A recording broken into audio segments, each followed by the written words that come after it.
Hello, তোমার সবাই কেমন আছো? তো এখন প্রায় 1:20 বাজে। এখন থেকে ব্লগটা শুরু করছি। ব্লগটা তোমরা দেখতে থাকো, নিশ্চয়ই ভালো লাগবে। চলো, আমার পরে দেখা হচ্ছে। Bye bye.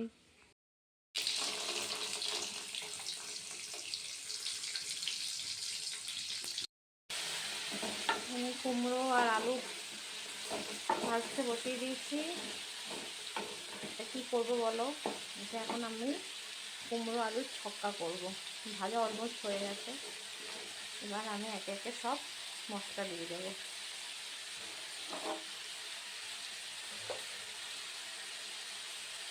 প্রথমে চিনি দিলাম,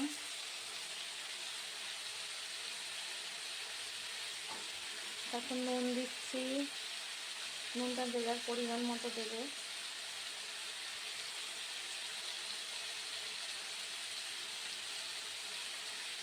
হাফ চামচ ধনের গুঁড়ো,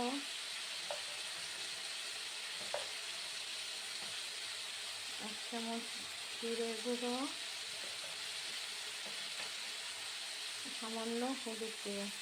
এটা আমি লঙ্কা গুঁড়ো দিয়ে করবো না, কাঁচা লঙ্কা দিয়ে করবো।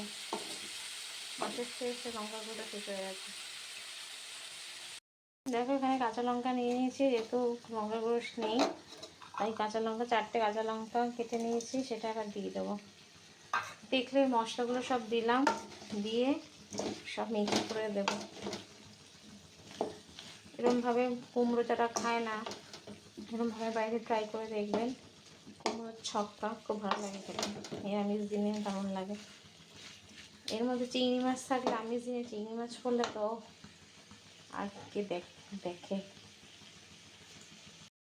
দেখো বন্ধুরা, আমার কুমড়োর ছক্কা অলমোস্ট রেডি হয়ে গেছে। একটু গামাখা গামাখা হবে, তাই এগুলো এরকম কুমড়োগুলো একটুখানি ভেঙে দিচ্ছি। এরপরের সঙ্গে গরম মশলা অ্যাড করবো নামানোর আগে। সানরাইজের গরম মশলা আর 1 চামচ ঘি।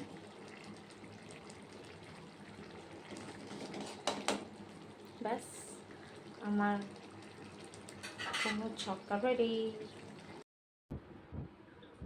দেখো বন্ধুরা, আমার কুমড়োর ছক্কা is ready. 2000 years later.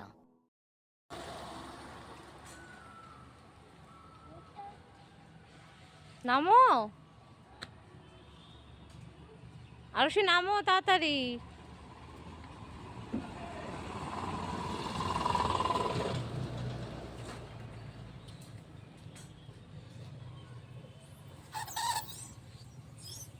Very good.